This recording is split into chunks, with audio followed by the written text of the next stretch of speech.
A billionaire's daughter meets a poor girl who looks just like her. They switch places for 2 days, and what happens is unbelievable. The alarm clock went off at 6:30 sharp in Emily's room. She opened her eyes and stared at the white ceiling, decorated with stars that glowed in the dark. They weren't glowing anymore at that time of the morning.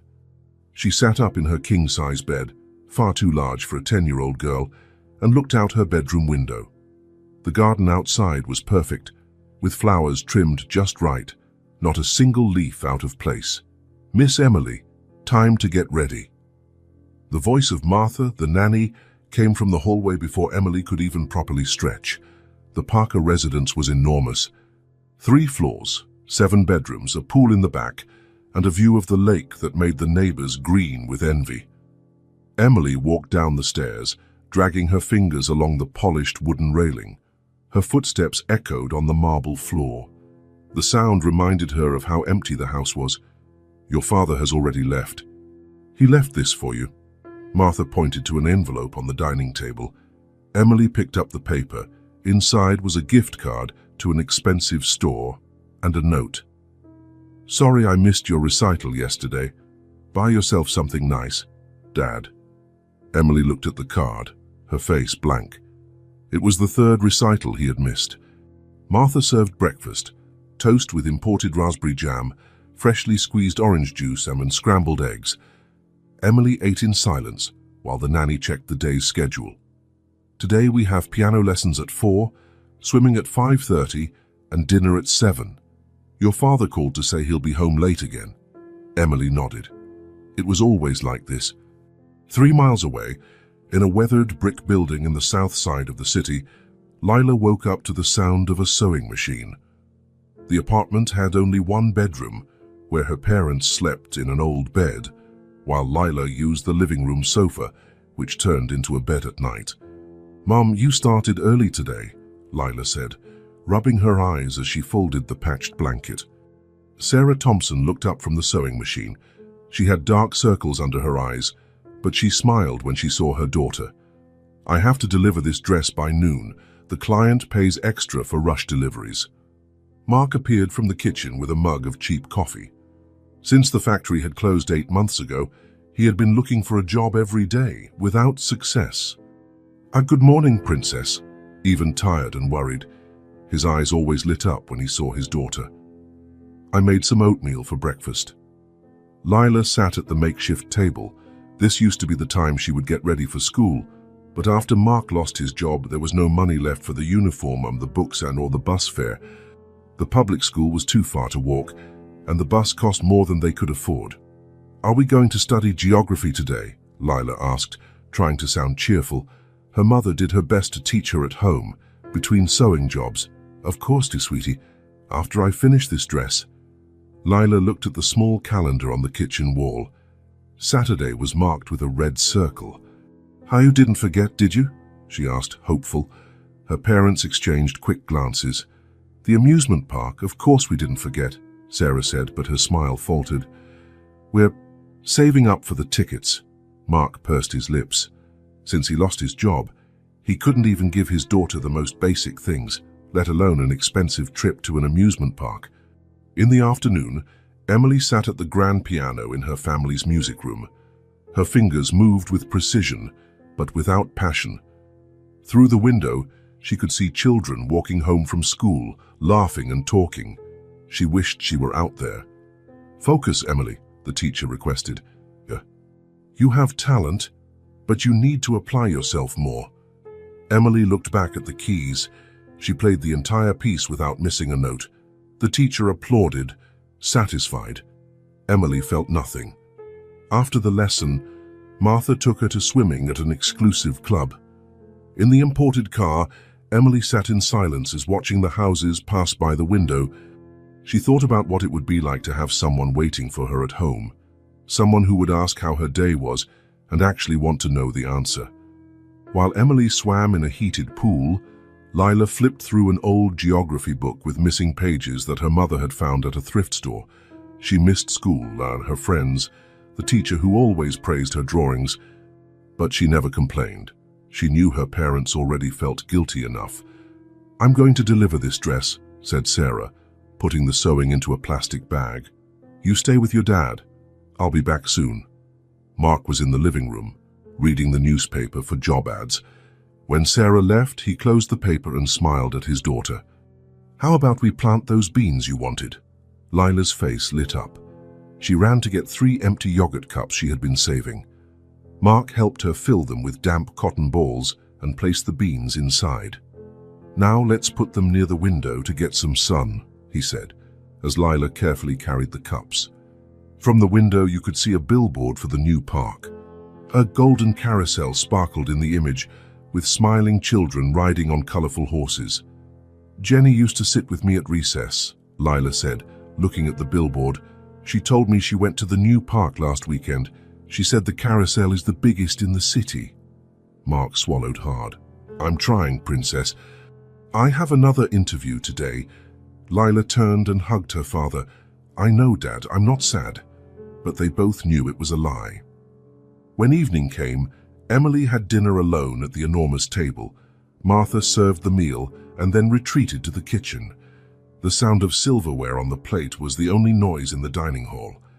Emily looked at the clock. 8:30. Her father had promised to be home at 7. She finished eating, brushed her teeth, and went to bed. Martha appeared to turn off the lights. "Good night, Miss Emily." "Martha, do you think my dad will remember my birthday next week?" The nanny hesitated for a second. "Of course he will. Now get some sleep." When the door closed, Emily stared at the stars on the ceiling. They were beginning to glow faintly. She thought about what it would be like to have someone who cared, someone who truly saw her, not just as an obligation or an item on a busy schedule. In the Thompson apartment, Mark returned, crestfallen. He didn't get the job. "They said I'll get an email," he muttered to Sarah, but they both knew what that meant. Even so, when Lila appeared in the living room, he forced a smile. "Who wants to play cards?" Sitting on the still open sofa bed, the family played a game of Uno with faded, torn cards. The laughter was real, despite their worries. "Time for bed, young lady," Sarah announced when they finished the game. "So just 5 more minutes," Lila pleaded, snuggling up to her father. Mark hugged his daughter. "Tomorrow, your dad has to wake up early. More interviews." "Okay." Lila settled into bed as her parents got up to go to their room. "Dad," she called before Mark left, "you don't have to worry about the park, it's okay." Mark came back and knelt beside the makeshift bed. "You deserve good things, you know that, and I'm going to get them for you." After her parents left, Lila took out a crumpled flyer for the park she had found on the street. The paper shone with the promise of fun and magic. She closed her eyes, imagining what it would be like to ride that golden carousel. The next morning, Emily woke to the sound of rain on the window.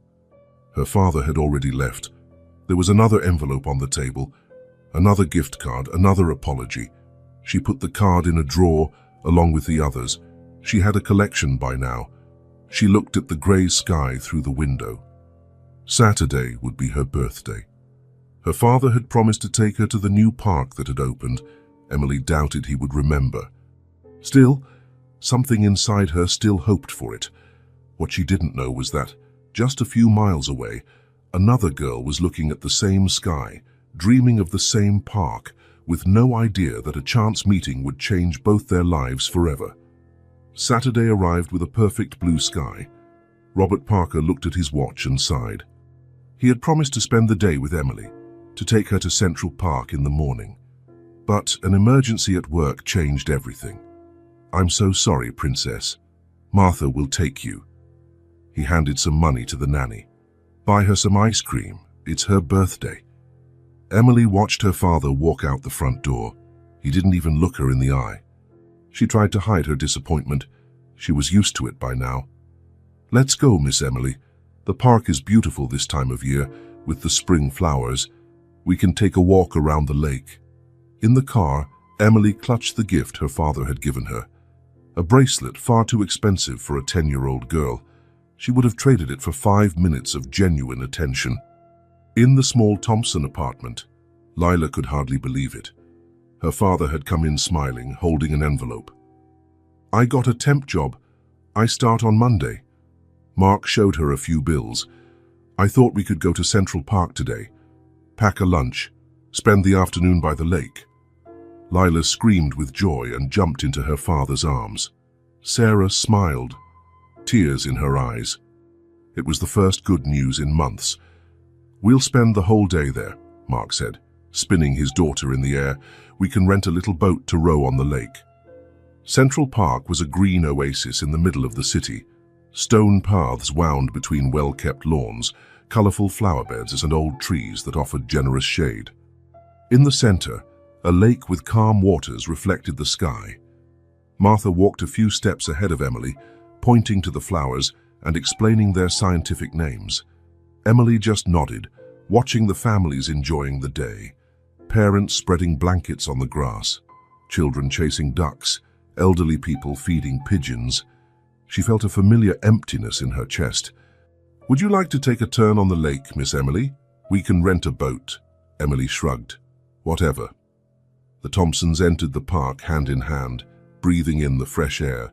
For them, having the time and money for a day like this was a rare luxury. "Look over there, Lila. The little boats on the lake." Sarah pointed to the small, colorful vessels. Lila's eyes sparkled. "Can we row one?" "Of course we can," Mark smiled. "It's your special day."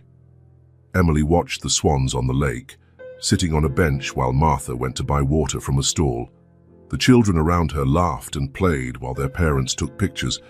She felt envious, not of the fun, but of the genuine joy she saw on their faces. It was then that she noticed the girl in the simple blue dress walking with her parents by the lake's edge. Something about her caught her attention, the way she smiled, the shape of her face. Emily moved closer, as if pulled by a magnet. Lila bent down to throw breadcrumbs to the ducks, laughing as they approached. She looked around, taking in every detail of the park, when her eyes met those of another girl watching her near a statue. For a moment, she thought she was looking in a mirror. Lila stood up and walked directly toward the other girl, leaving her parents behind. They stood face to face in silence, studying each other. Same height, same face shape, same brown eyes, same small nose. "You," Emily began, not knowing what to say. "Look like me," Lila finished, equally astonished. A group of cyclists passed between them, breaking the moment. Emily glanced back, where Martha was still waiting in the line for water. "My name is Emily," she said, extending her hand as she had learned to do with her father's friends. "I'm Lila." Ignoring the outstretched hand, Lila suddenly hugged her. Emily tensed for a second, then relaxed. Mark and Sarah approached, worried about their daughter's sudden disappearance. "Lila, don't just run off without telling us."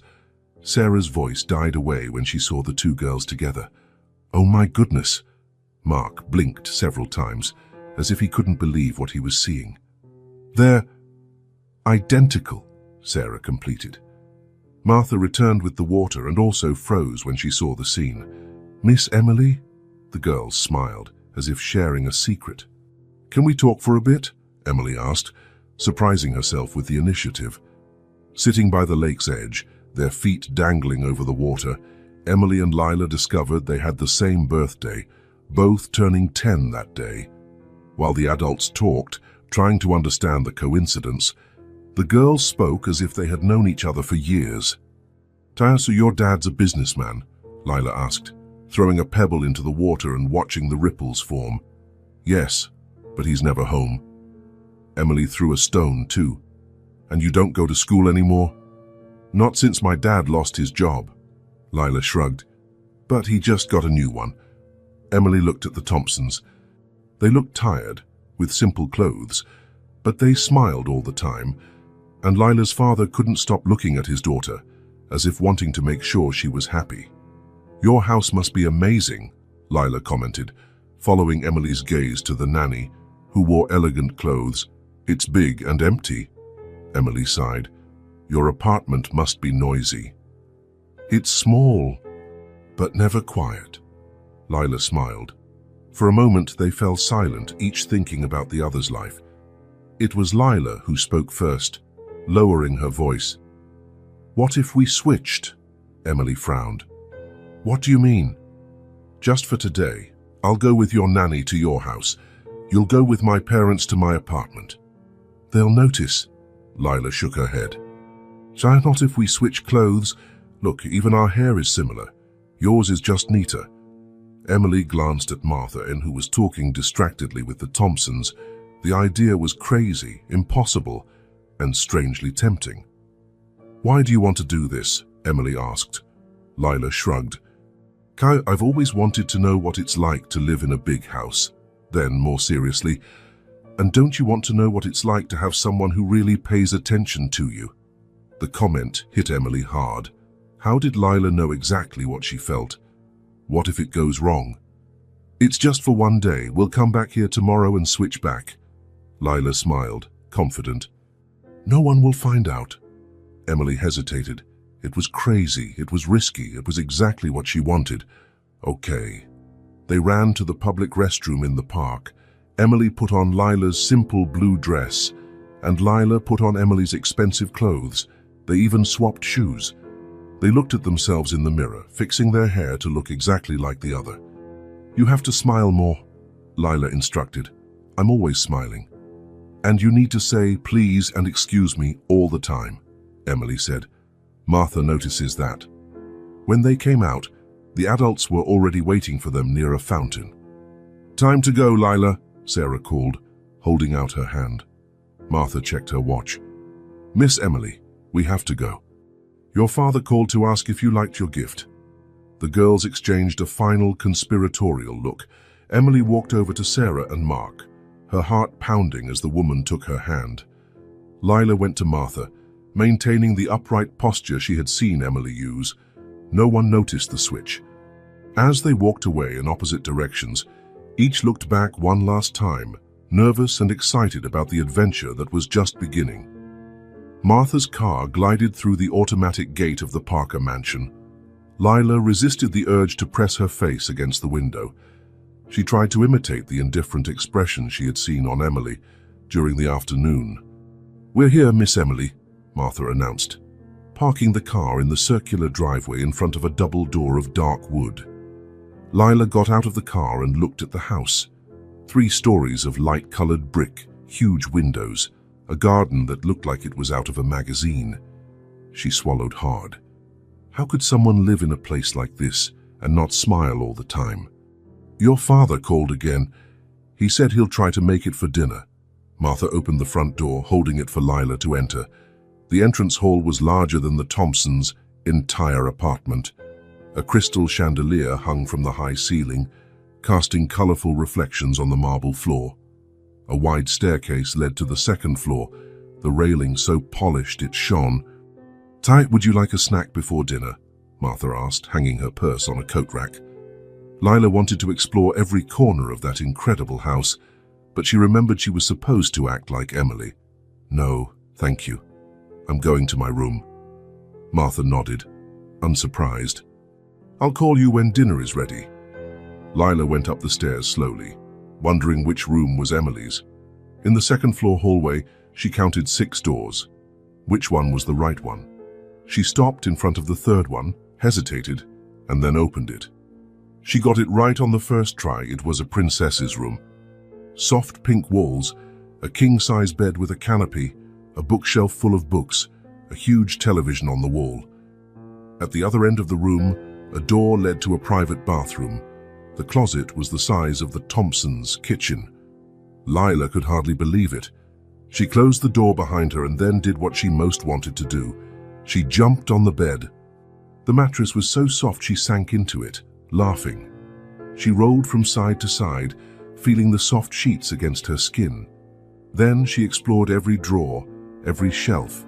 She found toys still in their boxes, sealed board games, books that looked like they had never been opened.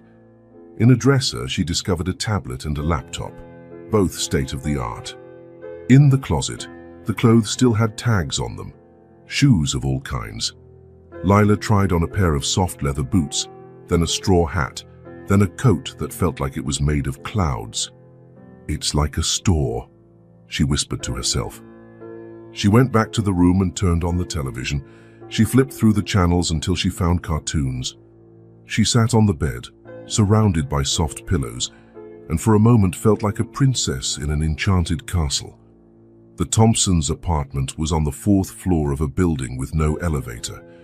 Emily climbed the worn steps behind Mark and Sarah, trying to hide her surprise at the narrow staircase and dark hallway. "Home sweet home," Mark announced, unlocking the door. Emily followed them inside, blinking to adjust her eyes to the dimness. The entire apartment could fit in her dining room at home. The kitchen was just a corner, separated by a counter. A half-open door revealed the only bedroom. There was no hallway. There was no space for one. "Lila, honey, can you set the table while I start dinner?" Sarah asked, opening the small refrigerator. Emily froze. She didn't know where the plates were. She didn't know what to do. Mark noticed her hesitation and smiled. "I think our princess is tired from the outing. I'll set the table today." Sarah ruffled Emily's hair as she passed. "Go take a nap, sweetie. I'll call you when it's ready." Emily nodded, grateful for the escape. She looked around, wondering where Lila slept. There was no other room. "Your little spot is ready, as always," Mark said, pointing to the living room sofa. Emily approached. There was a folded blanket and a pillow on the sofa. A plastic box next to it held what appeared to be Lila's belongings. She sat on the sofa, feeling the difference from her bed at home. It was firm, a bit uncomfortable. However, the blanket, though worn, was clean and smelled of fabric softener. She opened Lila's box, feeling a bit like an intruder. Inside, she found a few toys, 2 well-used books, a notebook with drawings, and a rag doll with a mended arm. She picked up the doll carefully. It looked like it had been very loved. At 7 o'clock, Martha called Lila for dinner. The dining room had a table for 12. Lila sat at one end, and a plate was placed before her. Salad, filet mignon, mashed potatoes, all perfectly arranged. "Your father called again. He won't make it in time." Martha poured juice into a crystal glass. He said not to wait up. Lila felt a pang of disappointment, even though it wasn't her own father. How did Emily put up with this every day? "Where will you be eating?" she asked, looking at the empty space in front of her. "In the kitchen, as always, miss." Martha left, leaving Lila alone at the huge table. The only sound was the ticking of an old clock, so different from the noisy Thompson kitchen where everyone talked at once. She ate slowly, trying to enjoy the delicious food, but the silence began to bother her. She even started talking to her own reflection in the polished tabletop just to hear a human voice. When she finished, Martha cleared the plate and offered dessert. Lila chose ice cream, and once again was left alone. The initial excitement was beginning to give way to a strange feeling. Everything there was perfect, but something important was missing. "Lila." "Dinner's ready," Sarah called from the kitchen. Emily went to the small table where only 3 places were set so close that their elbows touched. Mark was already seated, and Sarah brought a steaming pot. "Spaghetti with tomato sauce tonight. It's not much, but..." Sarah served a generous portion onto Emily's plate. "It's the best spaghetti in the world," Mark completed with a smile. "Your mum's a heck of a cook." Sarah blushed. "Stop it, it's just spaghetti." Emily looked at her plate. At home, she had elaborate dishes made by a chef, but nothing was ever served with so much love. She tried a bite. "It's very good," she said softly. "Ça, just very good." Mark feigned indignation. "It's extraordinary. Chefs from all over the world beg for your mother's secret recipe." Sarah laughed. "The secret recipe is a can of store-bought sauce and a lot of love." Emily felt a warmth in her chest. The 3 of them ate together, talking the whole time. Mark told silly jokes that made Sarah roll her eyes, but always smile afterward. They talked about their day, about the new job, about plans for the future, and most surprisingly, they asked for Emily's opinion, listened to what she said, and responded. "And you, Lila? What did you think of the park today?" Sarah asked. Emily thought for a moment. "It was the best day I've ever had. She wasn't lying. After dinner, Lila explored the rest of the house. There was a music room with a grand piano, a library with floor-to-ceiling shelves, even a private movie theater. She turned on the sound system in the main living room and danced alone, twirling through the empty rooms, trying out every sofa and armchair. There was so much space and so many beautiful things, but no one to share them with. At 9, Martha appeared. Bath time, Miss Emily. The bathroom was a dream, with a tub big enough to swim in. Martha prepared the bath, adding fragrant salts to the water. "Do you need help?" she asked. "No, thank you," Lila replied quickly. She wanted to be alone and enjoy the tub that felt like a swimming pool. When Martha left, Lila sank into the warm water, playing with the bubbles. At home, she took quick showers to save water. This was true luxury. But after 20 minutes, the charm began to fade. The water was getting cold, and the silence of the house seemed to seep through the walls. Lila felt something she had never felt before: loneliness, true loneliness. In the small Thompson living room, Emily helped clear the table. The kitchen didn't have a dishwasher, so Sarah washed while Mark dried. They gave Emily a sponge to wipe the table. "It's your turn to choose the game tonight," Mark said, putting away the last plate. Emily didn't know what he was talking about. "What game?" "Friday, game night, remember?" Mark pointed to a stack of worn boxes on a shelf. "But if you're too tired, we can just watch TV." "No, a game sounds nice." They chose a board game. The rules were simple, but the fun was in the interactions. Mark cheated on purpose just to make Sarah feign outrage. They both let Emily win a few rounds, but not all of them. There was genuine competition. When the game was over, Sarah made hot chocolate for everyone. They sat on the sofa, squeezed together, watching a comedy show on the small TV. Emily found herself laughing for real without forcing it. "I like your hair today," Sarah commented, running her fingers through Emily's strands. "It looks different, pretty." Emily tensed, afraid of being discovered, but Sarah just smiled and continued to stroke her hair, as if it were the most natural thing in the world. Lila put on the silk pajamas she found in Emily's closet.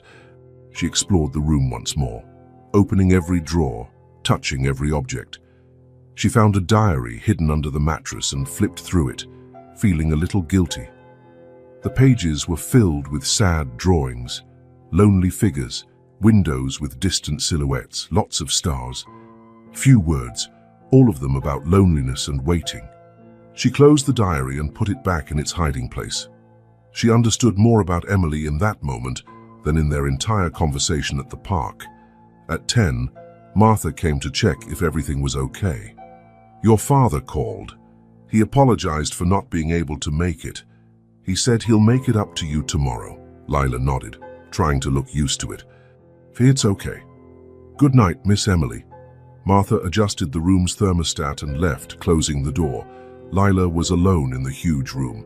She lay down on the king-size bed, sinking into the soft pillows. It was comfortable, luxurious, perfect, and completely lonely. She turned on the bedside lamp and looked around. So many toys, so many beautiful things, but no sign of life. No toy out of place, no open book, no clothes thrown about. It was like a showroom, not a place where someone actually lived. She turned off the light. On the ceiling, fluorescent stars glowed faintly. Lila counted them, trying not to think about the small apartment where her parents were probably telling Emily stories before bed. The silence of the house was deafening. "Time for bed, young lady," Sarah announced, turning off the TV. Mark turned the sofa into a bed with quick, practiced movements. Sarah brought a worn but clean set of pajamas from a drawer. "I'll give you some privacy to change," she said, heading to the bedroom with Mark. Emily put on the pajamas, feeling the different texture of the fabric. It wasn't as soft as hers, but it was warm and comfortable.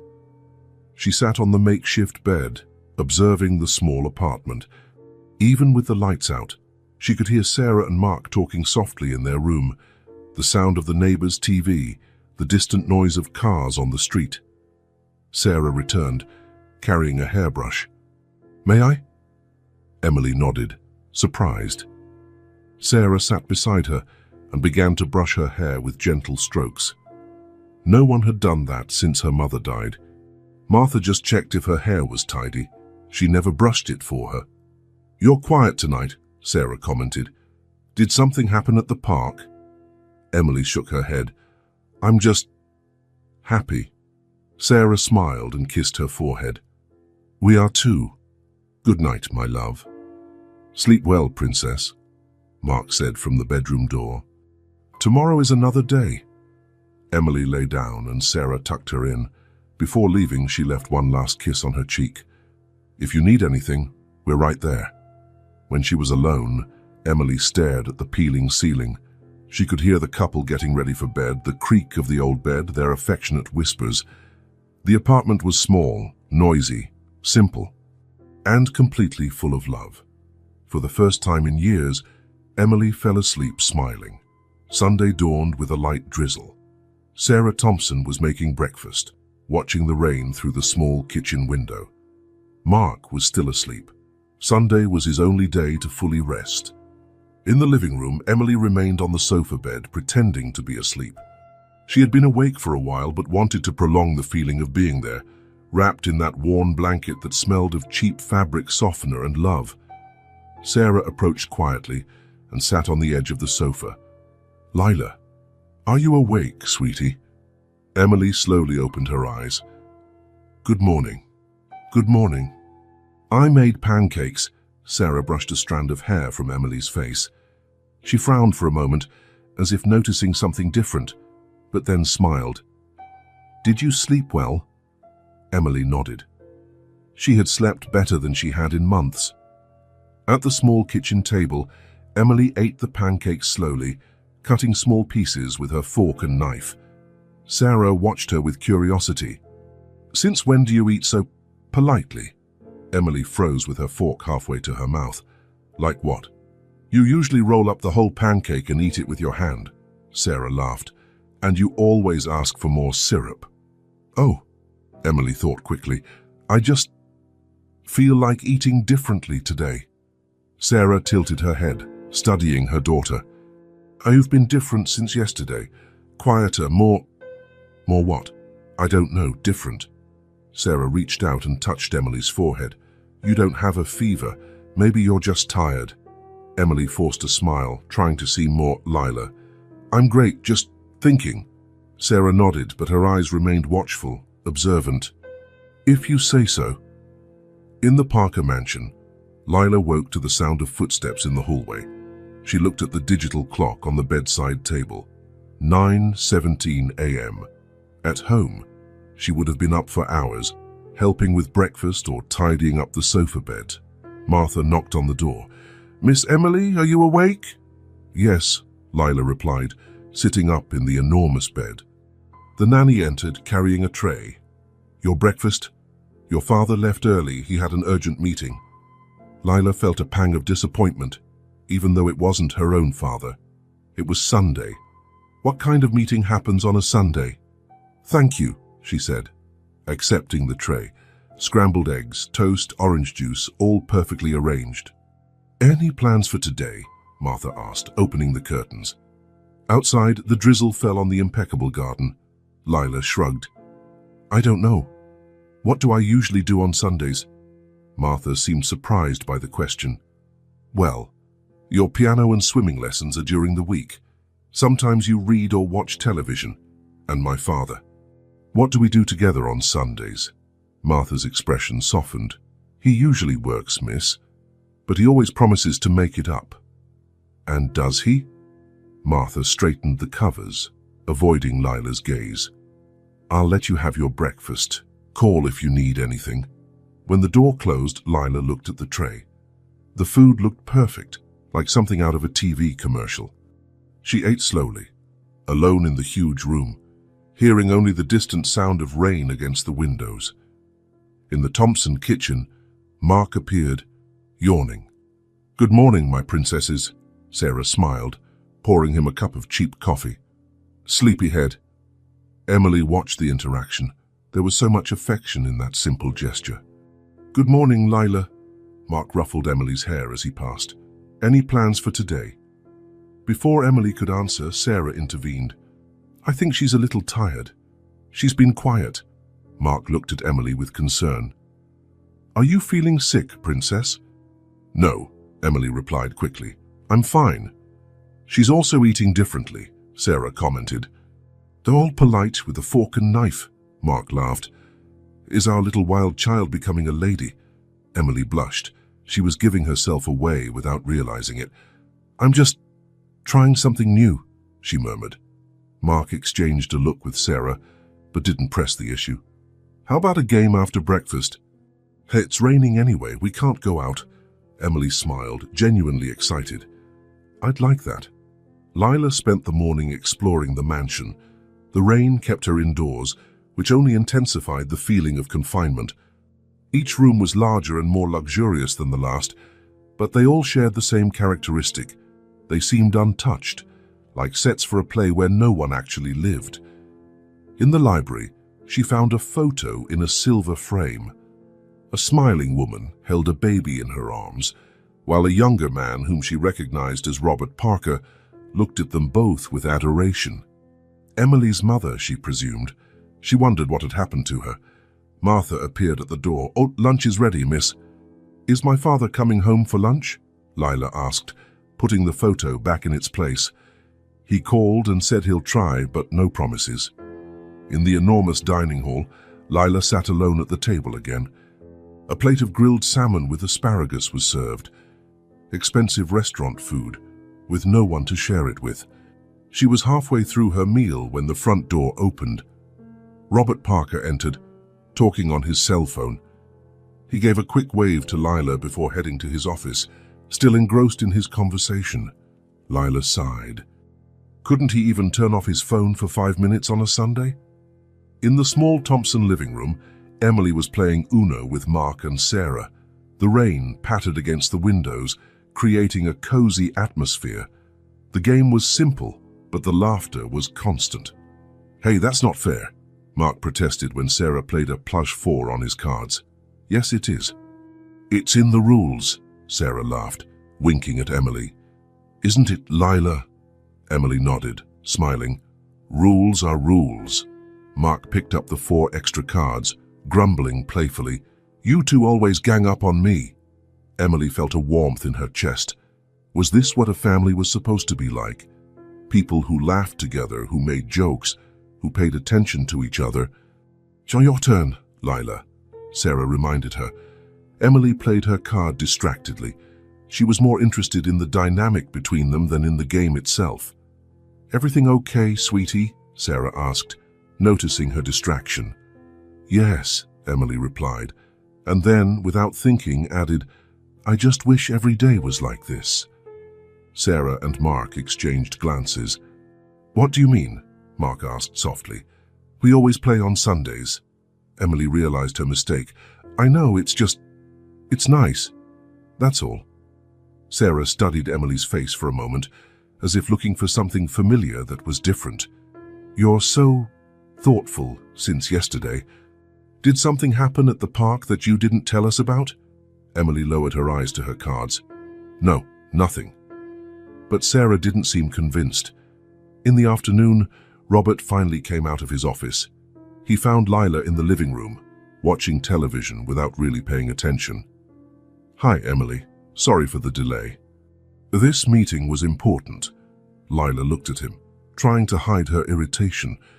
How did Emily put up with this? It's okay. Robert sat on the sofa, maintaining a polite distance. How was your day? Quiet, Lila replied, a bit too bluntly for Emily's standards. Robert seemed surprised by the response. Well, it's Sunday. Quiet days are good. Quiet is different from empty, Lila muttered. What was that? Nothing. Lila turned her gaze back to the television. Robert grew restless. Normally, his daughter didn't demand much from him. It was one of the things that made his busy life manageable. Do you want to do something? We could, I don't know. Watch a movie. Lila thought about what Sundays were like at home. Her father, her real father, would be telling silly stories, helping her with some craft project, or just sitting beside her, truly present. A movie would be nice, she finally replied. Robert smiled, looking relieved. Great. You pick. For a brief moment, Lila felt a connection. Maybe there was hope for Robert and Emily, but then his phone rang. Robert looked at the screen and his face changed. I have to take this. It's important. Pick the movie. I'll be right back. And he left the room, already talking on the phone. Lila was alone again. In the evening, Sarah prepared a simple soup for dinner. Emily helped set the table, trying to remember where Lila would keep everything. Since when do you know where the spoons are? Sarah asked, watching her closely. Emily froze. I've always known. You usually grab the forks when I ask for spoons.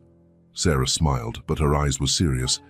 And since yesterday you've been folding the blanket perfectly. And you eat slowly. And you say please and excuse me all the time. Emily swallowed hard. I'm just trying to be more polite.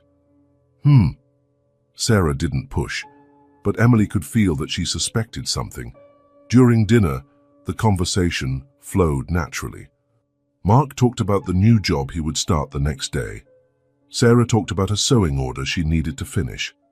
Emily listened with genuine interest, asking questions, getting involved. You know you can tell us anything, right? Sarah said suddenly, looking directly at Emily.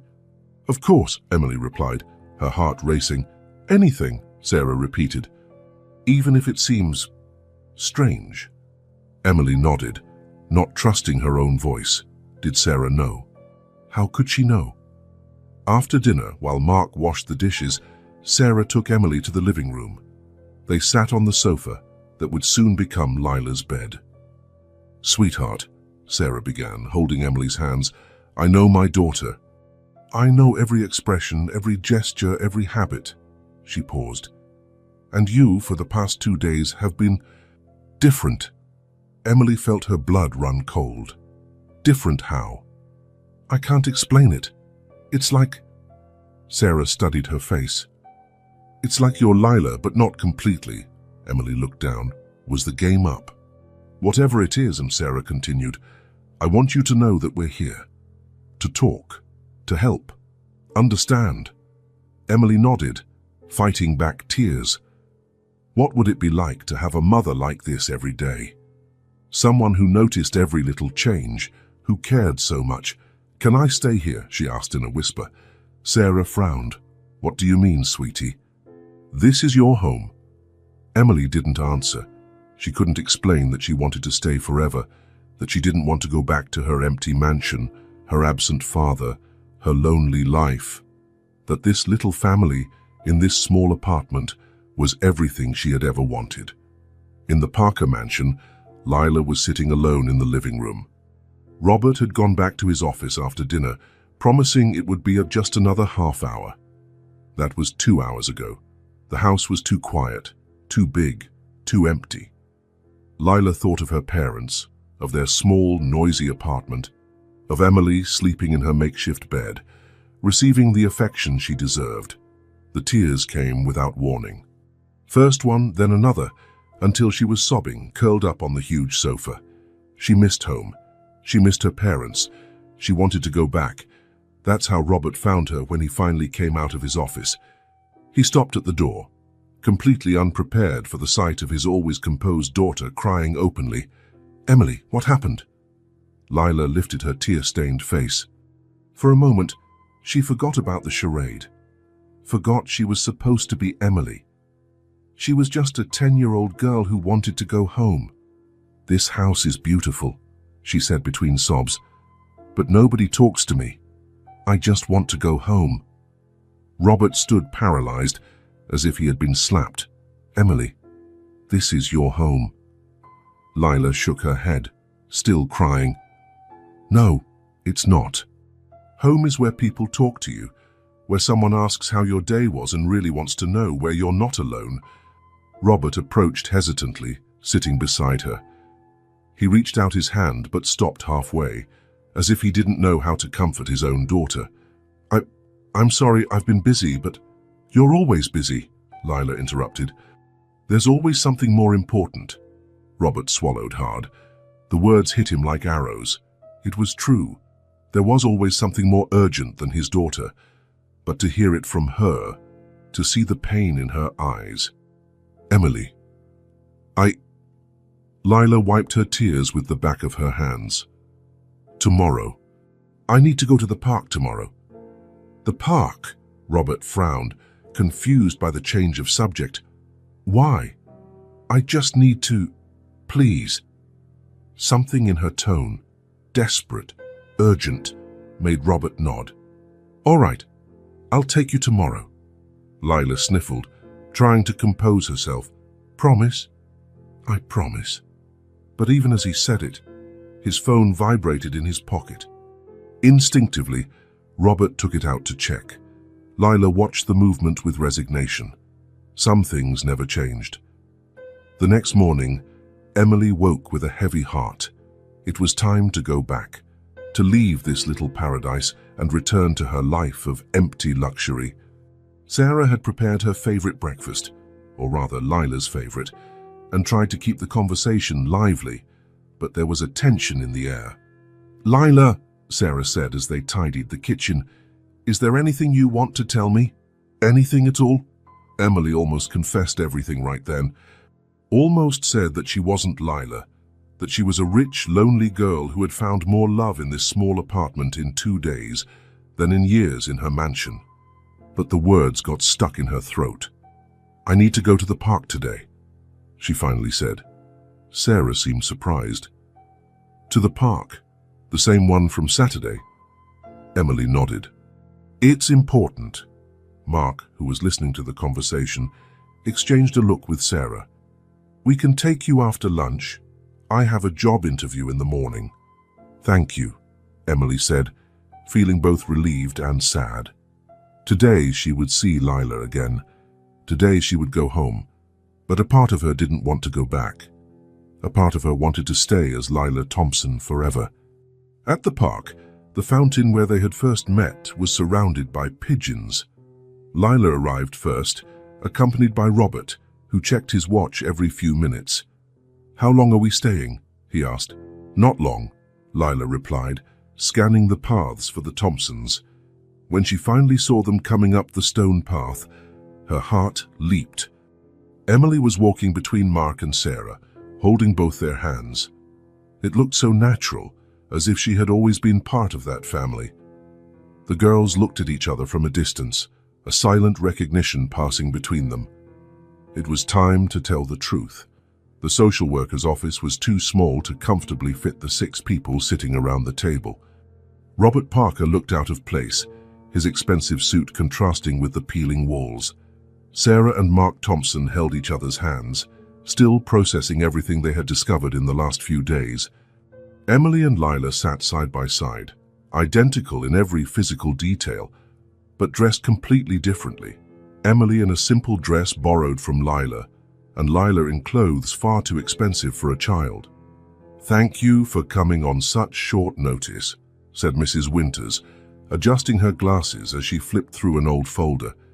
I must confess, this situation is a first for me. Robert cleared his throat. Can we get straight to the point? I have a company to run. Sarah shot a disapproving look at the businessman, while Mark squeezed her hand to restrain her. The girls exchanged a knowing glance.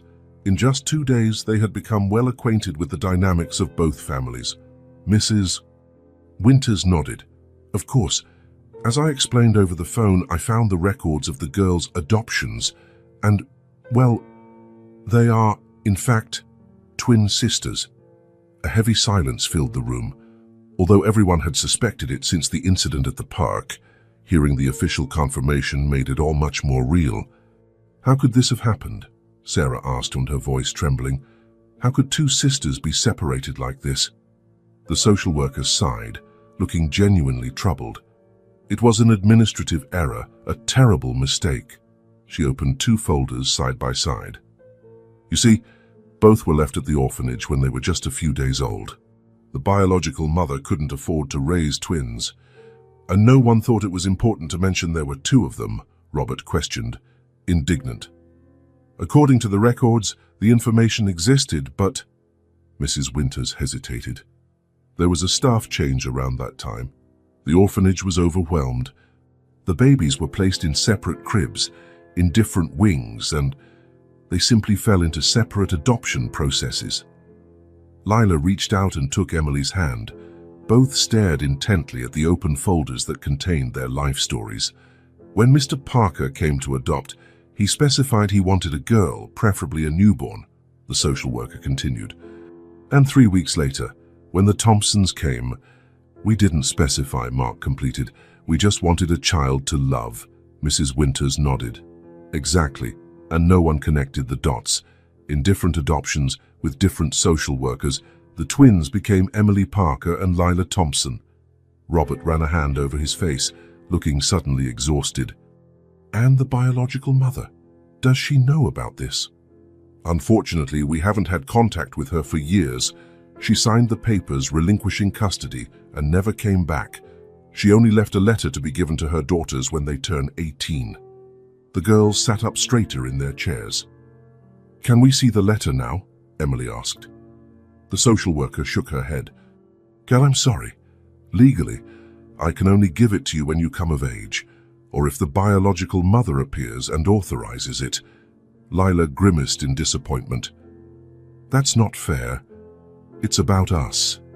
I know, dear, Mrs. Winters replied kindly. But those are the rules. Sarah leaned forward. So what now? What happens to them? The question hung in the air like a heavy cloud. Robert shifted uncomfortably in his chair. Legally, the social worker explained, both adoptions are valid. You are the legal parents of the respective children you adopted. But they're sisters, Sarah protested. Twins. You can't just separate two sisters. Technically, they have been separated for 10 years, and Mrs. Winters replied, the situation is complicated, but there's no legal basis to reverse the adoptions or... We're not even asking for that, Mark interrupted, his voice calm but firm. We just want to know what's best for the girls. All the adults looked at Emily and Lila, who remained seated side by side, holding hands, identical in appearance but so different in life experiences. What do you girls want? The social worker asked. Emily and Lila exchanged glances. Saying just 2 days together, they had already developed that silent communication that only twins seem to possess. We want to stay together, Lila answered, but we also want our families, Emily added. Robert frowned. That's not possible. You can't live in 2 places at the same time. Sarah shot a challenging look at the businessman. Maybe not, but we can find a solution. They just found each other after 10 years. They can't be separated again. A heavy silence fell over the room. Mrs. Winters closed the folders and adjusted her glasses. If I may make a suggestion, she said carefully, there are several possible arrangements, regular visits, alternating weekends, shared holidays. The important thing is that the girls maintain contact. Robert looked at Emily, his daughter, the girl he had raised alone since his wife's death. He noticed how comfortably she fit beside her sister, how she seemed more alive, more present than he had ever seen her at home. We need to think about their well-being, he finally said. I agree, Mark replied. And their well-being includes maintaining the bond they just discovered. The girls watched the conversation like a tennis match, looking from one adult to another. We can try a test run, Sarah suggested. Maybe Sunday lunches together, to start? Robert seemed about to refuse, but then his gaze met Lila's, the girl who, for 2 days, he thought was his daughter. The girl who had cried on his living room sofa, saying no one talked to her. Something inside him contracted painfully. I think we can try that, he said, surprising everyone, including himself. Emily's face lit up. Really? Robert nodded, trying to smile. Really? Mrs. Winters looked relieved. Excellent. I can help formalize a visitation agreement if you'd like. That won't be necessary, Robert said, extending his hand to Mark. We can handle this like adults, for the girls' sake. Mark hesitated for a second, then took the handshake. For the girl's sake. Leaving the social worker's office, the two families walked together to the parking lot. Robert stopped by his imported car, while the Thompsons headed for the bus stop. "Do you need a ride?" he offered, looking almost embarrassed by his own wealth. Sarah opened her mouth to refuse, but Mark answered first. "That would be helpful, thank you." In the car, the girls sat in the back seat, whispering to each other. The adults maintained a tense silence, each lost in their own thoughts. "When can we see each other again?" Lila asked, when Robert parked in front of the Thompsons' building. "How about Sunday?"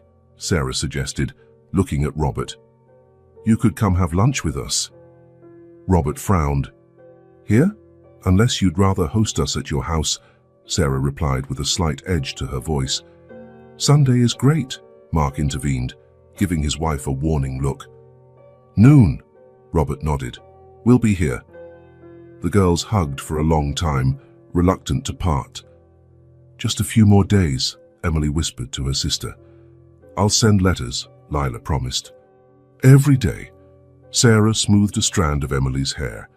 "Ready to go home, sweetie?" Emily looked at Lila one last time, then nodded. "Ready."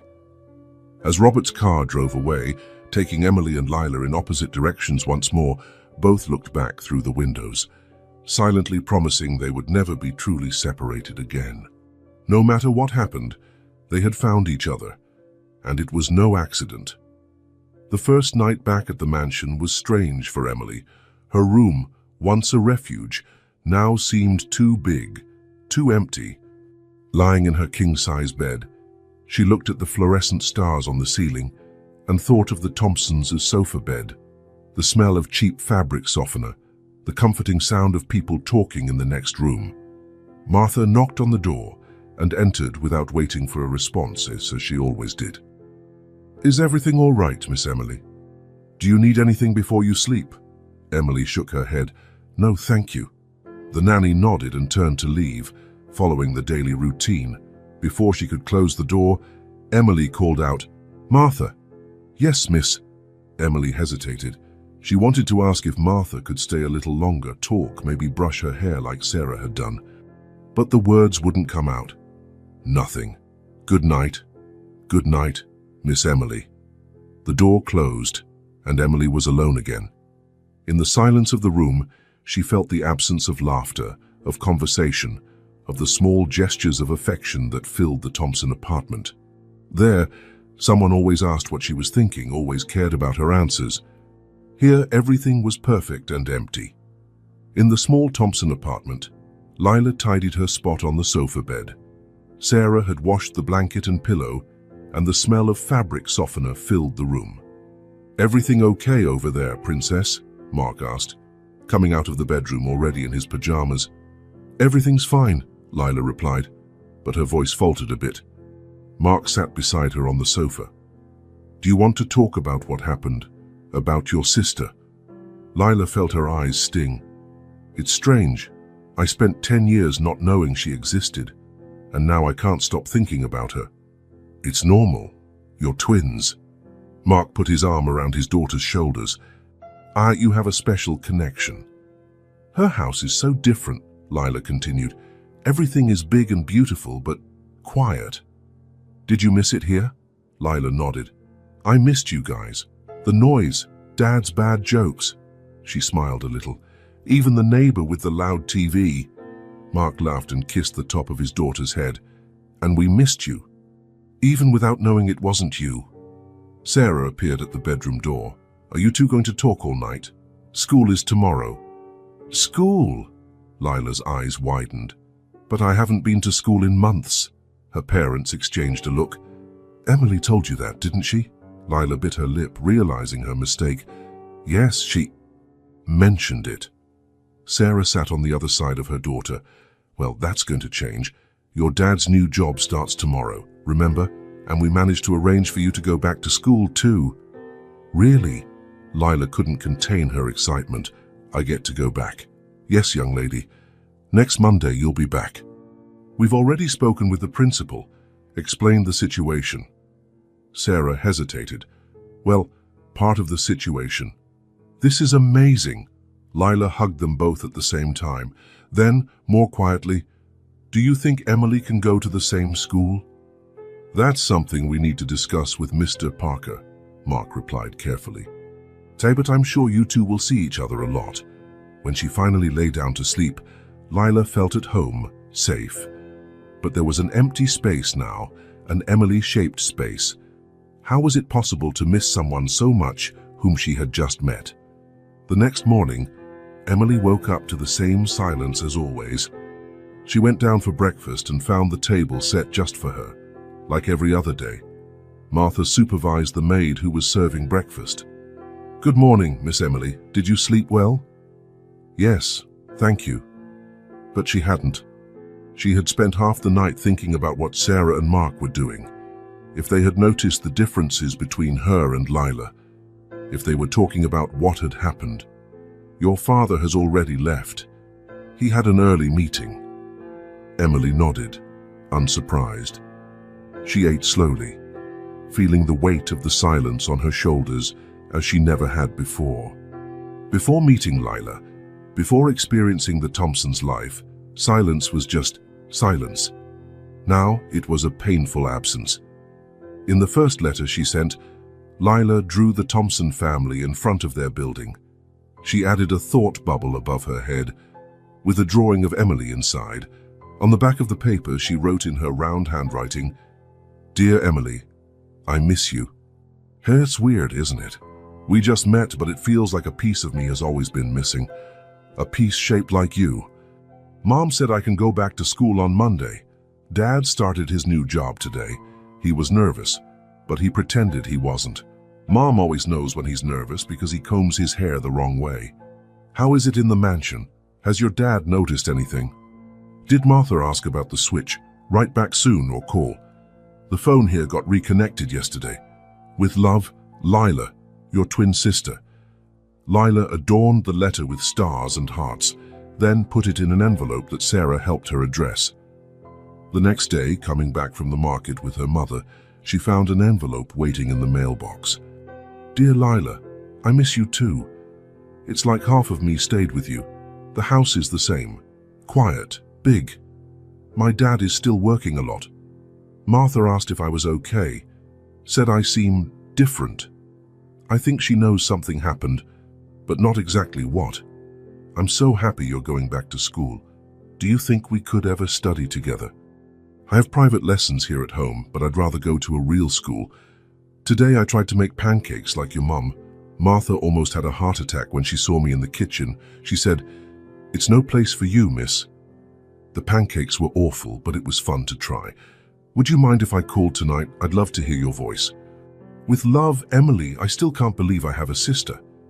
Emily's drawings were more detailed, more technical, the result of years of private art lessons, but the feelings expressed were just as sincere. The letters continued over the following days. Sometimes two would arrive on the same day. Sometimes they were just drawings. Through them, the girls began to fill in the 10 years of separation, sharing memories, preferences, fears, and dreams. Emily kept each of Lila's letters in a decorated box she had found in the library. Lila pinned Emily's letters to the wall next to her sofa bed, creating a colorful mosaic that grew with each passing day. Phone calls became a routine. Every night at 8 o'clock sharp, the Thompsons' phone would ring. Sarah or Mark would answer, exchange a few polite words, then pass the phone to Lila, who would run to answer. Emily, in her silent house, would sit on the floor of the entrance hall, her back against the wall they see, and speak in a low voice so as not to disturb her father, in case he was home. He usually wasn't. On Friday, 4 days after discovering they were sisters, Robert Parker came home earlier than usual. He was tired.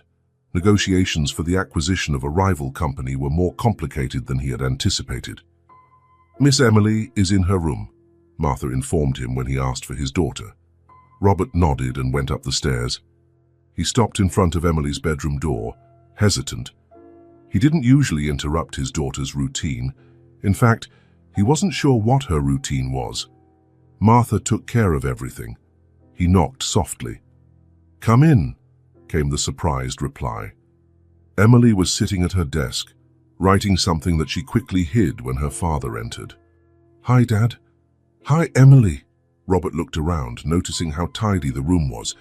He couldn't remember the last time he had been in here. "Is everything okay?" "Yes." An uncomfortable silence settled between them. Robert realized, perhaps for the first time, how he didn't know how to talk to his own daughter. "Martha said dinner will be served in half an hour. I thought we could have dinner together tonight." Emily stared at him, clearly surprised. "Really?" "Of course," Robert forced a smile. "We're a family, aren't we?" The word family hung in the air between them, loaded with meaning. Emily thought of the Thompsons, how they formed a real family despite their difficulties. She thought of Lila, her twin sister, the other half of herself she had lived 10 years without knowing. "Yes," she finally replied. "We're a family." Dinner was quiet at first. Robert tried a few generic questions about school, piano lessons, things he knew were part of Emily's life but had no idea how she really felt about them. Emily answered politely but without enthusiasm, until suddenly she put down her fork and looked directly into her father's eyes. "Dad, what was your childhood like?" Robert blinked, surprised by the question. "My childhood? Yes. Did you have siblings? Were your parents always around? Were you happy?" "Well," Robert cleared his throat, "uncomfortable. I had a normal childhood, I guess. My parents worked a lot, just like me. I have an older sister, as you know." "Aunt Catherine, who lives in Europe and never comes to visit?" "Yes, that's the one." Robert took a sip of water. "Why the sudden interest?" Emily poked at her food with her fork. "I'm just trying to understand some things." "What things?" "Family. What makes a family a real family?" Robert frowned. "Does this have to do with the Thompsons, with your sister?" Emily looked up, meeting her father's eyes. "At Lila's house, I was seen. Here, everything is beautiful, but no one sees me." The words hit Robert like a punch. He opened his mouth to reply, to deny, to defend himself, but he couldn't, because he knew it was true. "Emily, I'm not saying this to make you feel bad," Emily continued, her voice small but firm. "It's just that now I know the difference, and it hurts." Robert felt something break inside him. A wall carefully built over the years, a barrier he had erected after his wife's death, when he threw himself into work to avoid dealing with the pain. A barrier that, without realizing it, had also separated him from his daughter. "I'm so sorry," he finally said, and the words felt inadequate, insufficient. Emily just nodded, looking back down at her plate. They finished dinner in silence, but not the same silence as before. This was a silence full of unsaid words, painful revelations, truths that could no longer be ignored. When Emily got up to go to her room, Robert called after her. "Emily?" She turned around. "Thank you for telling me that, for being honest." He hesitated. I'll try to do better." A small smile touched Emily's lips. "Good night, Dad." "Good night, honey." When she left, Robert remained at the table, staring at the empty seat across from him.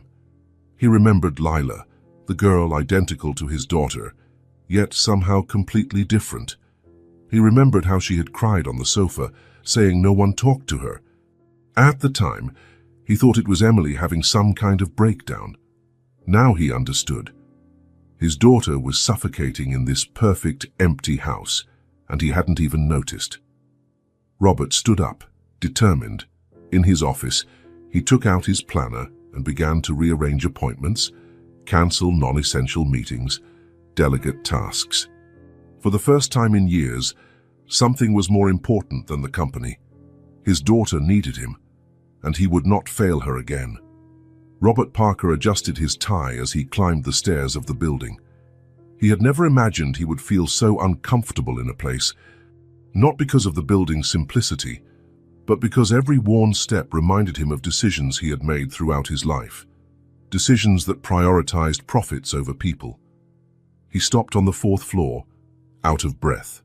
How did the Thompsons do this every day? He straightened his suit and took a deep breath before knocking on the door. It was Mark who answered. The two men faced each other for a moment, as different as they could be. Robert in his impeccable suit, perfectly cut hair. Mark in a simple button-down shirt, sleeves rolled up, a hint of stubble. "Mr. Parker," Mark said, expressionless, "please come in." Robert stepped into the small apartment, trying not to show his surprise at the size of the place. The living room was smaller than his closet. A sofa bed took up half the space, with sheets folded on top of it. On the wall, a colorful mosaic of drawings and letters, the correspondence between the twins. "The girls are at the park with Sarah," Mark explained, offering Robert the only armchair. "So I thought we could talk better without them." Robert nodded, grateful for the privacy. He sat on the edge of the armchair, still uncomfortable. "Coffee?" Mark offered.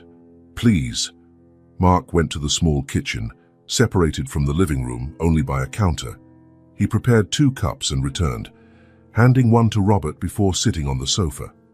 "I must admit, I was surprised by your call," Mark said, blowing on his hot coffee. "I didn't expect you'd want to meet, especially here." "We needed to talk," Robert replied, "about the girls, about the future." Mark nodded, studying the man before him. "I agree." A heavy silence settled between them. Robert took a sip of the coffee, surprised by its strong, good taste.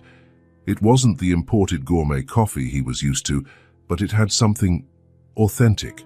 "Mr. Thompson, please, call me Mark." "Mark?" Robert placed his cup on the coffee table. "I want to help with Lila's education. I can pay for a private school, the same one Emily attends. We're not asking for charity," Mark interrupted, his voice calm but firm.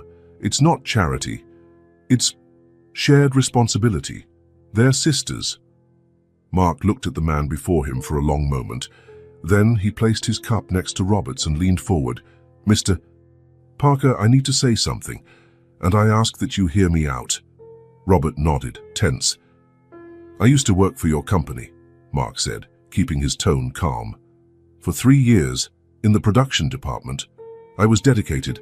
I worked overtime without complaint. I had the best performance reviews." Robert frowned, confused. He didn't remember a Mark Thompson. "Time when the production line was moved overseas, we were all laid off," Mark continued. "Without proper notice, without a clear reason, without time to prepare. That's standard practice in corporate restructuring," Robert defended automatically. "For you, maybe. For people like me, it's devastating." Mark held his gaze firm. "You don't look at the people below you, Mr. Parker. You never have. We're just numbers on a spreadsheet, expenses to be cut when it's convenient." Robert felt the words like a punch to the gut. He wanted to argue, to defend himself, to explain the realities of the business world. But something stopped him. Maybe the dignity with which Mark spoke. Maybe the fact that they were sitting in this tiny living room, where his daughter had found more affection in 2 days than in his mansion in years. "But now," Mark continued, his voice softening, "my daughter and yours have opened our eyes." Robert looked down at his hands, hands that signed contracts, fired people, built empires, hands that rarely touched his own daughter. "I'm not saying this to make you feel bad," Mark added. "I'm saying this because we are now connected, whether we like it or not. And if we're going to make this work, for the girls' sake, we need to be honest with each other." Robert looked up, meeting Mark's direct gaze. There was no anger there, just a quiet honesty that completely disarmed him. "You're right," Robert admitted, the words heavy on his tongue. "I never looked. I never saw." Mark nodded, not triumphantly, just accepting the truth of the confession. "I want to fix this," Robert continued, "not just with the girls, with you too." "I don't need charity," Mark repeated. "Dad, it's not charity," Robert insisted. "It's justice. You said you worked in the production department. What was your specialty?" Mark hesitated, surprised by the question. Quality supervision. I had a technical degree in production engineering. Robert nodded thoughtfully. We're expanding the quality control department at the local factory. We need someone with practical experience. Mark narrowed his eyes. Are you offering me a job? I'm offering an opportunity for both of us, Robert replied. For you, a fair job, with a salary that matches your qualifications. For me, a chance to start seeing the people behind the numbers. A heavy silence filled the room. Mark stared at Robert, searching for signs of condescension or guilt. He found only sincere determination. Why should I trust you? He finally asked. Robert didn't answer immediately. The question deserved consideration. Because, for the first time in my life, something is more important than the company, he said at last. My daughter, her connection with Lila, the chance to build something better than what we have now. Mark continued to study him for a long moment. Then, slowly, he extended his hand. Let's give it a try. 2 weeks later, the families gathered for a picnic in the park where the girls had first met. The weather was perfect. Blue sky, a light breeze, the sun shining on the lake. Sarah was spreading a checkered blanket on the grass while Mark helped Robert unload the picnic basket from the car. A huge basket the businessman had ordered from a fancy restaurant, much to the chagrin of Sarah, who had insisted she could prepare everything herself. The girls were running across the lawn, identical in appearance but now distinctly dressed. Emily wore a simpler dress than usual, her hair in a relaxed ponytail. Lila maintained her own style, but her clothes were new, a gift from Robert that Sarah had reluctantly accepted. They look happy, Robert commented, watching the twins. Mark nodded. They are. The connection between them is incredible to see. How's the new job going? Robert asked, carrying the heavy basket. Surprisingly well, Mark admitted. The team is competent, the challenges are interesting, and the salary... He shook his head, still not entirely comfortable with the subject. It makes a difference. Robert smiled, pleased. Mark had started at the company a week ago as a quality control supervisor. It hadn't been an easy decision for him to accept. Pride had almost stopped him, but his family's needs and the sincerity of Robert's apology had convinced him. Lila starts at Emily's school tomorrow, Robert mentioned. All set. She could barely sleep from excitement, Mark replied. I've never seen her so enthusiastic about the idea of studying, Robert laughed. Emily's the same. She decorated the entire school layout to show Lila. I don't think I've ever seen her talk so much. They reached where Sarah was waiting and placed the basket on the blanket. The twins ran up to them, their faces flushed with excitement. Dad, can I show Lila how to rent the little boats? Emily asked, pulling on Robert's jacket sleeve. Of course you can. Do you want to go now? Yes, they answered in unison. Robert took his wallet out of his pocket, but Mark held up a hand. I'll get it this time. Robert hesitated, then nodded, respecting the gesture.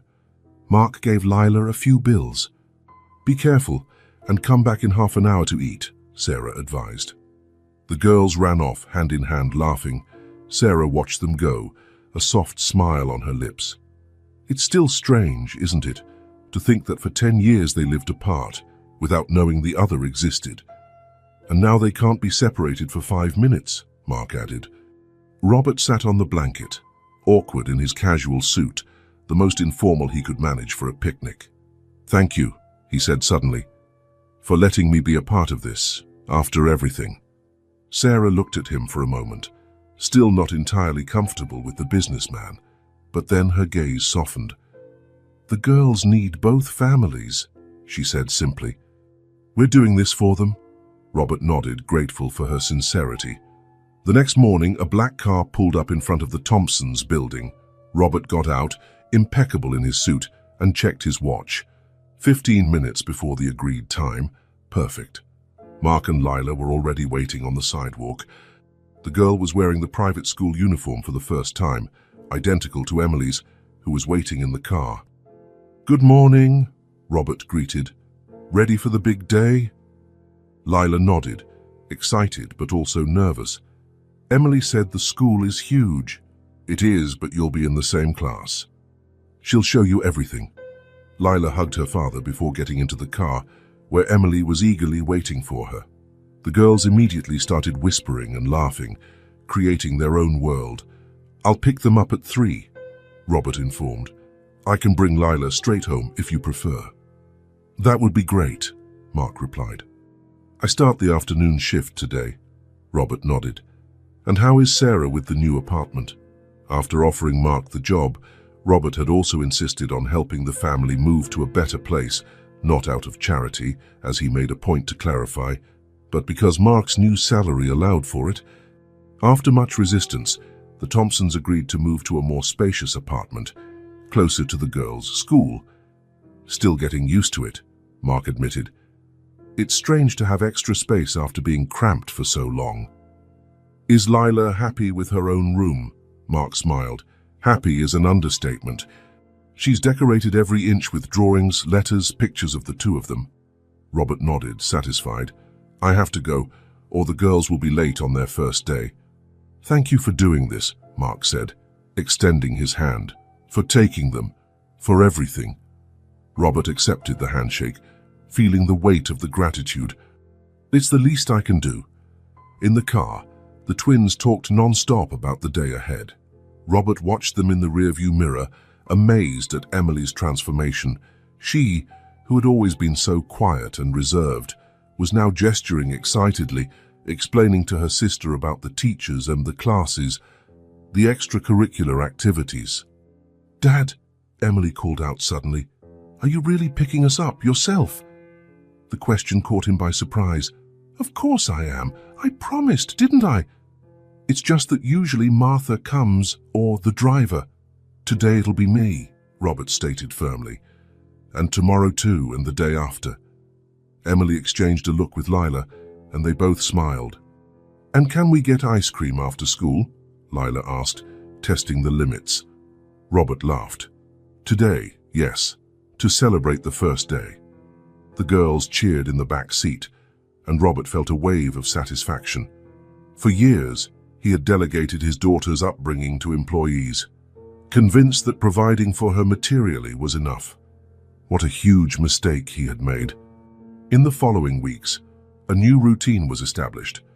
Robert drove the girls to school every morning, adjusting his meeting schedule to start later. In the afternoon, he alternated with Mark to pick them up. On the days he was responsible for both, he would take them for a snack to the library or simply home, where he would participate in their homework instead of locking himself in his office. The families gathered every Sunday, alternating between a picnic in the park, weather permitting, and dinners at the Thompsons' new apartment. Robert had offered his mansion for the gatherings, but Sarah still felt uncomfortable there, and he respected that. On a normal Tuesday, Robert arrived at the school promptly at 3 o'clock. The twins came out together, surrounded by other students curious about the identical sisters who had been reunited. The story of the twins separated at adoption had become a legend at the school. "How was your day?" he asked as they got into the car. "Lila got a perfect score in math," Emily announced, proud of her sister. "It was just luck," Lila protested, blushing. "No, it wasn't. You're very smart," Emily insisted. "The teacher said she's never seen anyone catch up so quickly after being out of school for so long." Robert smiled at Lila in the rearview mirror. "Congratulations. That calls for a celebration." "Ice cream," Emily suggested hopefully. "Better than that. How about dinner at that pizzeria you like? We can invite Mark and Sarah too." The girls exchanged excited glances and nodded. As he drove, Robert reflected on the changes of the past few weeks. The frantic work pace he had maintained for years had slowed down, and surprisingly, the company hadn't collapsed.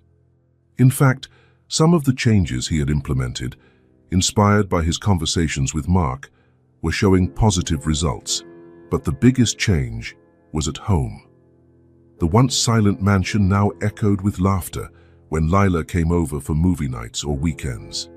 Emily smiled more, talked more, demanded more of his presence, and he discovered he loved meeting those demands. He looked again at the twins in the rearview mirror, chattering excitedly about something that had happened at school. They were so alike and so different at the same time. Each carried the marks of the upbringing she had received, but together they seemed complete in a way they weren't individually. "Dad, are you listening?" Emily's voice brought him back to the present. "Sorry, I got distracted. What were you saying?" "I asked if you can help us with our science project. It's about genetics." Robert smiled. "Of course I can. We'll work on it together." Together, the word that had changed everything. The gentle Saturday rain tapped against the windows of the Thompson apartment. Not the first cramped apartment that barely fit 3 people, but a new home, spacious enough for a family and without being extravagant. In the kitchen, the aromas of garlic, onion and tomato mingled as Sarah stirred a large pot of spaghetti sauce. "A little more basil?" Robert asked, holding a small pot of herbs he had brought from his garden. Sarah smiled, still not entirely used to seeing the businessman with his sleeves rolled up, helping in the kitchen. "Yes, please. About 5 leaves should do." Robert carefully picked the leaves and handed them to Sarah, who chopped them finely before adding them to the sauce. On the kitchen island, Mark was preparing fresh pasta, his hands covered in flour as he worked the dough with surprising skill. "Where did you learn to make pasta like that?" Robert asked, watching the process. "My grandmother was Italian," Mark replied without looking up from his work. "She used to say a man who can't cook is only half a man." Robert laughed. "I guess I'm a quarter of a man then. I only know how to make eggs and toast." "It's never too late to learn," Sarah said, handing Robert a cutting board and vegetables for the salad. "Start by chopping these into small cubes." From the hallway leading to the bedrooms, children's laughter echoed. The twins were in Lila's room, the half-open door revealing flashes of movement as they passed by the opening. "They're so happy," Mark commented, looking at the bedroom door. "It's as if they've always been a part of each other's lives." Robert nodded, chopping a cucumber with excessive concentration. "Emily has changed so much. In a good way. She used to be so reserved."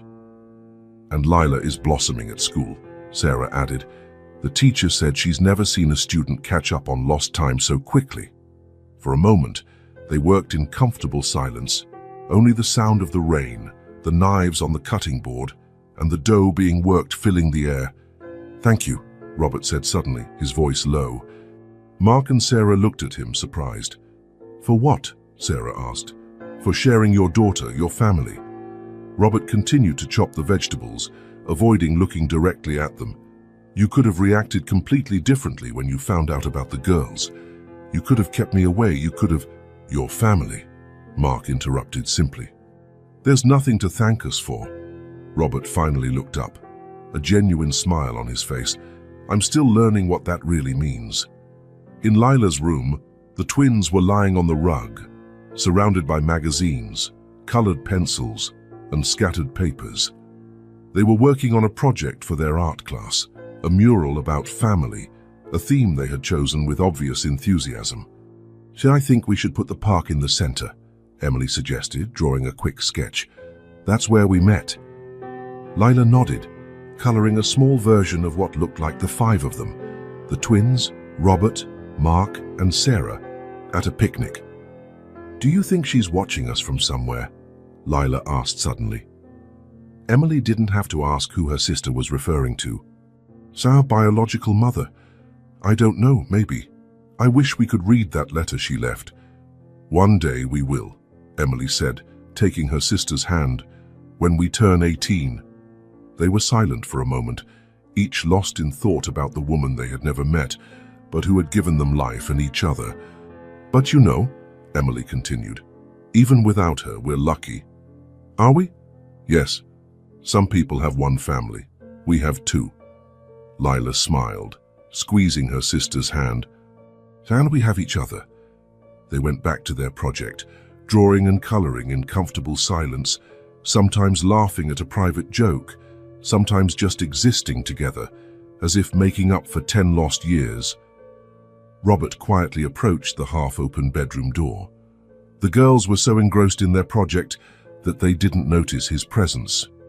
He stood there watching Emily, his daughter who for so long had lived like a stranger under his own roof. She was smiling as she drew a free and genuine smile he had rarely seen before. Every now and then, she would poke Lila or whisper something that made them both laugh. There was a lightness to her now, a carefree joy that contrasted sharply with the serious, quiet girl she had been. Robert felt something expand in his chest as he watched. It wasn't just love. He had always loved Emily, even when he didn't know how to show it. It was something more. Pride in the person she was becoming, gratitude for having a second chance, and a deep, unexpected sense of peace. For years, he had measured success in numbers, acquisitions, closed deals. Now, he realized how empty those achievements were compared to this simple moment. His daughter, happy, part of a real family, loved for who she truly was. "So are you ready to eat?" he finally called, knocking softly on the door. The twins looked up simultaneously, with identical smiles. "Almost done," Lila replied. "Just 5 more minutes," Emily added. "All right, we'll be waiting at the table." As he walked back to the kitchen, Robert thought about how his life had changed. 6 months ago, Saturday dinners meant business meetings at expensive restaurants or, more often, working late at the office while Emily ate alone.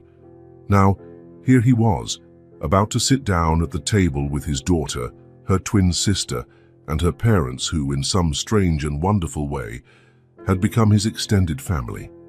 At the table, as everyone settled in and passed around platters of food, Robert looked at the faces around him. Mark and Sarah, who had opened their home and their hearts, even after everything he represented to them. Lila, who had brought joy and transformation to Emily's life, and Emily, his daughter, who was finally smiling like the child she deserved to be. There was no elaborate party. There were no expensive gifts. There were no banners or fancy decorations like the ones he used to order to make up for his absence on her birthdays. But there was sincere laughter. There was real conversation. There were hands that touched as they passed the bread. There were knowing glances between the twins. There was presence, true, attentive, present. And for the first time, Robert Parker understood. This was enough.